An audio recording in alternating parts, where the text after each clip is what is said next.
Welcome in, everyone, to yet another and one of the last episodes of Three Man Weave College Basketball Show presented by SportsbookReview.com. Yes, Jim, that beautiful round object you are holding last night was the last time we will see that on a college basketball court for quite some time. I have actually not watched one shining moment yet. I haven't recorded. I was waiting for a one my day. So I want to be able to, if I have an emotional reaction, Jim, as I know you usually do, I want to be able to make sure I have a full day after to, decompress, come down from that. So Baylor won. They won in dominant fashion. We'll talk about some takeaways from that last night.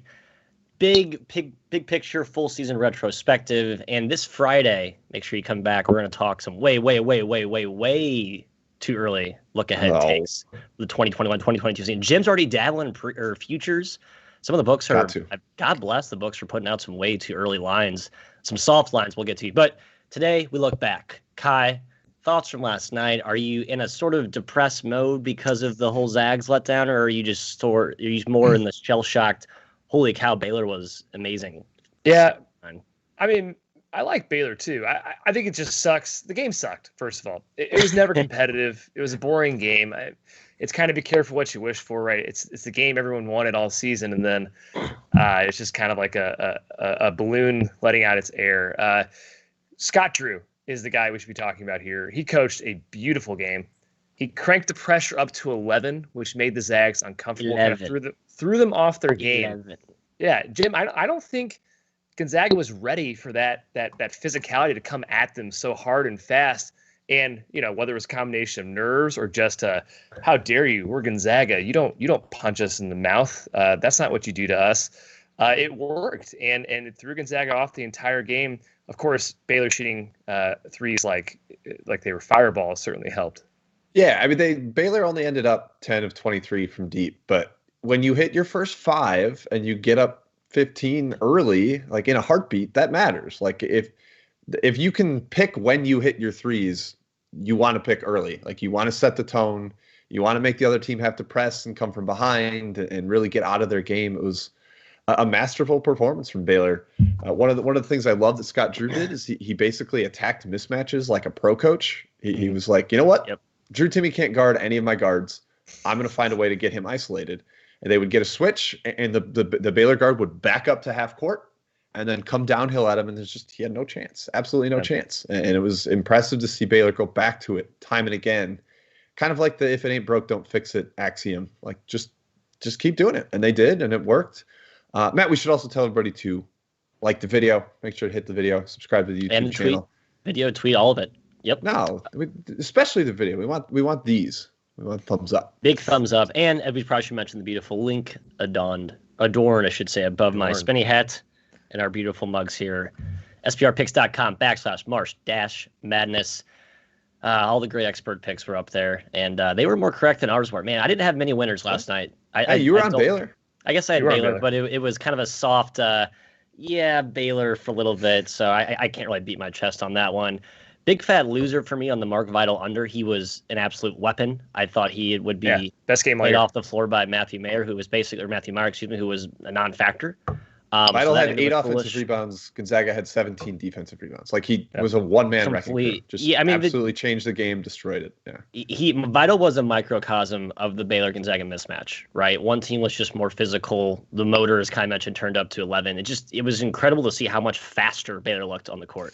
I keep going back to I mentioned this last show, the Illinois game earlier in the year. Me and my brother are sitting there watching Baylor just put the clamps on Illinois, and that was like the first whoa moment. And that stuck with me all year, and we saw that come to fruition last night against an even better team in the Zags, and it sustained for over 40 minutes. Obviously, making every shot under the sun helped Ky, but their just speed, their defensive tenacity, the swarming pressure was jaw-dropping. Yeah, a few things I need to pick out here. First of all, so Jim mentioned Timme on switches. Yeah, what are we doing here? This was clearly Gonzaga's game plan to switch ball screens. They switched everything. But even on lazy, brush screens at the top of the key, where you don't need to switch, guards not even attacking off the ball screen, they still decided to switch. And for the life of me, I could not figure that out. And you're putting Timme and Watson in space. And, sometimes it worked out. Yeah, they forced a tough shot. But more times than not, they got absolutely brutalized. Yeah. I don't understand why Mark Few kept that strategy. that was a head scratcher to me. Well, they tried to go zone, and like it worked for 2 possessions because they were surprised. But then, like, you can't zone Baylor. They're too good. They're too smart. Yeah. They got open jumpers. Absolutely shredded it right towards the end of half, and then to start the second half. And then Gonzaga went back to switching. They never tried dropping Timmy. They never tried really changing up the PNR coverage. It was kind of a bummer. I didn't mind the zone switch ups. I wish he did that more sporadically. But yeah, and Scott Drew, another great coaching decision. Put Teague at the high post. What are you going to do? I mean, he's automatic. Yeah, he was just a killer in there. That was great. And Matt, you mentioned speed, athleticism. I think it was more effort. That's the emphasis. An effort call out. Wow. Zags looked to me like they were loafing. Baylor got every single loose ball. Box outs, non-existent. I mean, every single Gonzaga player, especially Timmy, just stared at the basket when the shot went up, didn't get a body on Mark Vital, who you have to put a body on. He's a huge human. Yeah, I think effort was a huge aspect. Baylor just came more ready to play, and they deserved to win this game. Yeah, I'm with you, Ky. Baylor had like a million deflections. It felt like every time Gonzaga tried to dribble, there was a hand on the ball. It got poked away. Nemhard couldn't handle the ball. Timmy had 5 turnovers. It felt like they were all in the first 5 minutes. He just couldn't put the ball on the ground without losing it. A question for you guys. Were you surprised that Jared Butler got the most outstanding player? He was the better player last night, but I think if you go tournament wide, like Davion Mitchell was clearly their best player. I thought he would get it. His defensive presence mattered a ton. I was a little surprised that Butler ended up winning it. Is it a tournament-wide award, or is it Final Four, or is it championship game? I've never understood the parameters. I thought it's just supposed to be Final Four, but we talked this. I feel like there is some like retroactive, perceptions that bleed into that decision process. It's not as clean cut as it should be. Jim, I thought that was a little surprising too. The tournament in a vacuum, I think Mitchell was their most valuable player. The Final Four, I still think it was Mitchell, but Butler's like 1A, 1B. The whole season, if you just, broaden the scope to the whole year, Butler's really been their alpha, their heartbeat. Although Mitchell's been right there. That's hard to call him a Robin at this point. He's so good defensively. You cannot go by him. Like Suggs trying to initiate offense or Nemhard trying to go right to left, just simple like probing around the perimeter. Mitchell's just like he's in your way everywhere you go. There's nowhere to. I was baffled, flabbergasted, Mr. McKeon. Hats off to Baylor. I'm ready to crown them in one of the elite generational squad groups, up with some of those 2015 teams, up with the I don't know who else like in the last 20 years to be loved in terms of 18 the Nova. Yep. Can we make that the takeaway and not like Gonzaga stinks forever? Their competition doesn't prepare them for the tournament. If you're making last night a referendum on Gonzaga being bad, then I just kind of don't respect your basketball opinion at all. Don't Baylor was incredible. Wormhole with that one, Jim. It was very much a Baylor is awesome and beat a generational team. It was an impressive performance. It was very much about Baylor last night. Yeah, I agree. All right, let's just tournament in general. I guess I'm a little bit surprised that there were no. I think we had one cancellation, right? Oregon advancing, so that was just a round of applause for everyone being disciplined, good boys. Tournament takeaways here, Matt. Got to distinguish when we're moving a section here. Oh yeah, sorry. We're moving the tournament takeaways here. Bigger picture, like I said, zooming out from not just last night, but to the last month that was. It was so great to have an actual bracket and the madness of games ensuing. The Pac-12 is the obvious storyline, right? I mean, the Pac-12 versus Big Ten, that dichotomy of success, given what we saw, what we thought in the regular season. Anything else that stood out to you? Players, teams, under the radar, trends, et cetera, that you noticed? I agree with you. Certainly success considering COVID. Yes, it sucks for VCU. I really do feel bad for them, but that was the only game that got canceled. That's a major success. So hats off to the NCAA tournament, whoever put that on. Didn't have a high quantity of close games, but we got one of the greatest games ever in UCLA Gonzaga. I mean, hands down, that game rocked. And then we also got a lot of crazy upsets, 11, 12, 13, 14, 15 seed upsets. That makes for a great tournament. We had Cinderellas, Oral Roberts, Cinderella, Loyola knocked off Illinois. We had a lot of great moments in this tournament. So it was awesome. Jim, we got the championship we wanted. One shiny moment was great. Unfortunately, the game just kind of sucked at the end. Yeah, Oral Bob, I thought it was awesome that most of the upset teams didn't just like die after they had their upset. Like Oral Roberts was a 3-pointer from the Elite Eight. Like it wasn't like they just faded by the time they made that second weekend and the 3 seed had time to prepare. Like they kept giving us games over and over. Yeah. So a big hat tip to Oral Roberts. Obviously, the Big Ten was a storyline as well. Matt, you mentioned how great the Pac-12 was. Big Ten very much on the other end of the spectrum. Yep. Clearly playing in a tough league all season didn't prepare that conference for the postseason. It was also very cool to see games in Hinkle, in Assembly Hall, in Mackey. I really, really enjoyed that. I know it's not going to last. We're going back to spread across the country next year, but it was just cool to have that little, maybe they got bored in the bubble, but I enjoyed seeing that tight geographical tournament here. Yeah, I told Ky, I was hoping last night's game would be in Hinkle, but I guess you have to do bigger venues so you can spread people out. I get it. But I think seeing a national title game in Hinkle would be a spectacle to behold. It's a little frustrating to not see that, but beggars can't be choosers, Shim. One kind of sour takeaway, I guess, that maybe deflated interest, not to be the wet blanket here, but there were a lot of large favorite type games once you got past the round of 32. We saw some Cinderella, stories with UCLA and Oregon State there. Oral Bauer's made a pretty good run, but that was to see the split in expectation of a lot of those games pre-flop was, I think, something we'd not usually seen before. You mentioned how basically hadn't seen a spread over 7.5 in the Sweet 16, and there was, I think, 3 in this tournament. So it's like the rich got richer, the poor got poor as the tournament sort of progressed. But we did finally get the game we all wanted. It just didn't live up to it. The one that the standout game was the Final Four. And thank you for UCLA for, again, one of those big spreads. Yeah. Right. What 14 was the final number? So yeah, insane. I have no other thoughts in the tournament. Congrats to Baylor and Gonzaga. You'll be back. Mark Few will be back. It's gut wrenching to think about last night and then think about the Nigel Williams-Goss ankle last 5 minutes against USC debacle, or they almost had that game.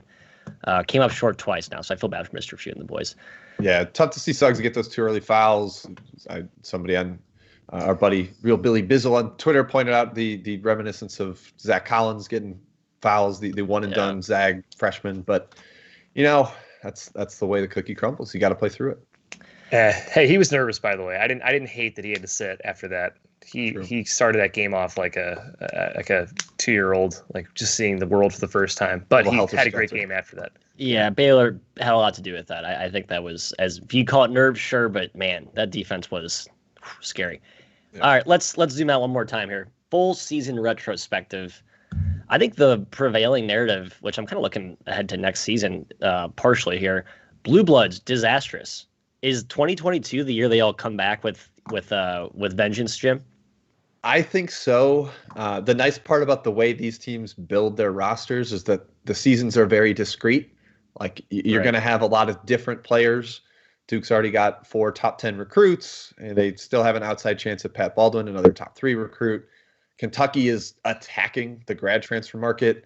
They got Kellen Grady already. They've still got Oscar Shibwe coming in next season. Don't forget about that. Oscar the Grouch, yes, sir. And they're whispered for some of the really good point guards that are still out there. There's, just whispers that Marcus Carr could end up at Kentucky as well. So it's almost like the Wildcats are going to be an all-star team at this point next year. So I think we will see a return to form for Duke, for Kentucky, especially those two. But Matt, I'm going to miss, actually, Kyle, I'll kick this to you. I'm going to miss some of the back-to-backs. I actually really enjoyed that. I will not miss the random COVID absences, but I liked the mental handicapping aspect of playing back-to-back games against the same team. It led to some narrative things. I certainly think it led to angles that helped in a narrative perspective or in a handicapping perspective. So I kind of hope a couple leagues stick with that, just because it makes financial sense too. I think you'll see it. I think you'll see some leagues stick to it. And I agree. It's fun to see that. It's fun from a handicapping angle, like you said. This season in general, undisputed success is what I'm saying here, Matthew.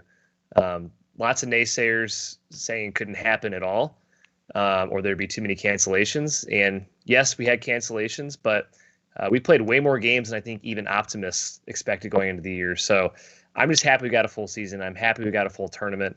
Baylor Gonzaga, guys, we talked about, they're historically great this year. Gonzaga actually finished number 2 in KenPom's all-time ratings after that loss to Baylor behind 2015 Kentucky. Baylor, number 11 overall in the last 20 years. So these two teams were awesome this year. And, of course, Jim, Mizzou made the tournament. I'm stoked about that. I agree with Jim, Matthew, that the Blue Bloods will somewhat come back to form. I mean, one season doesn't make another season. It's all about program. These programs are still roping in 5-star recruits left and right. They're going to be competitive next year. Yeah, other side of the coin, I was just writing down the teams that I'm looking at Ken Palm's continuity metric. I'm sorting from 1 to 357. St. Bonaventure, Richmond, Loyola, Iowa, Rutgers, Texas, Winthrop, all teams, unlike the Blue Bloods, that do not have a very discrete type of roster, as Jim mentioned. We saw them have major success early. Some of those teams sustained, others tapered off, but for the most part, Bonnie's, Winthrop, Richmond had the COVID shutdown, so that was, sort of an outlier. Loyola was a wrecking ball. Iowa, I think, overachieved relative to our expectations, definitely shattered the bar that we set for them. Rutgers, Texas as well. I'm curious next season if we see a similar type of dynamic, just given all the roster turnover. However, we think that the practice off-season schedule will probably look more like the pre-COVID era, and thus probably resorts back to the norm in which teams that have a bunch of transfers and new players and freshmen aren't at a relative disadvantage as much as they were this year. Jim, thoughts? Yeah, I still think continuity will be a big advantage just because of roster turnover. Like, it's not, it's not like teams losing to graduation are the only ones turning over players. There's a lot of people in the portal with the way the extra year has been added on. So I still think there's going to be an edge for continuity early on next season, but maybe it won't be as severe this year. And yeah, the practice thing certainly does matter. Oh, Johnny Hambone, I like this take. Home court advantage.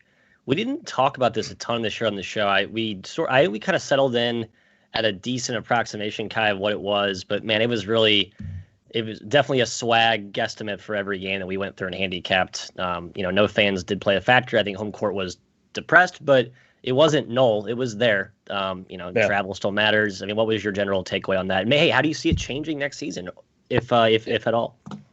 I do think it was a little less than normal. I think that's pretty obvious, but it was still there. I agree with you. There was still some home court advantage angle that you had to figure out, which kind of made it more fun to handicap this year. It wasn't a set, I wasn't robotic with my home court advantage assignments this year. I really thought about it a lot more this season. Next year, I do think it goes back. This year is going to be an outlier in terms of just weirdness, in terms of no practice lead time that you guys are talking about, which I think does matter for teams that were more continuous, whatever. I love that word. I love it. I know. I always say it. Next year is going to, I think, come back to a bit of a norm for college sports. At least I hope so, guys. I don't want to jinx it. I mean, who knows? But yes, I think this year's an outlier. I think home court advantage comes back next year. I'm excited for next year already, and it's only April 6th, the day after the championship, Jim. Yep. Yeah, we got a long ways to wait, but it is going to be at least a month and a half shorter off season than last year. So that helps. Yeah, I'm looking at home win percentage this year, 57.5%. That's the lowest in the Ken Palm era. Only once before did it touch 59. That was in 2017.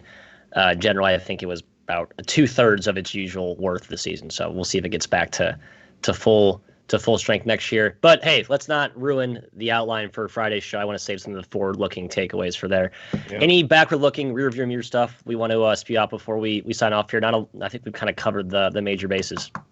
Yeah, just going to reiterate, not going to miss COVID absences from lineups. Just random, yes, unreported. Yes. Just there will be injuries that do the same thing next year. But the fact that a guy is on the sideline but just not playing because he's a contact tracing guy or whatever, I hope that is a total thing of the past and not something we will ever have to think about again.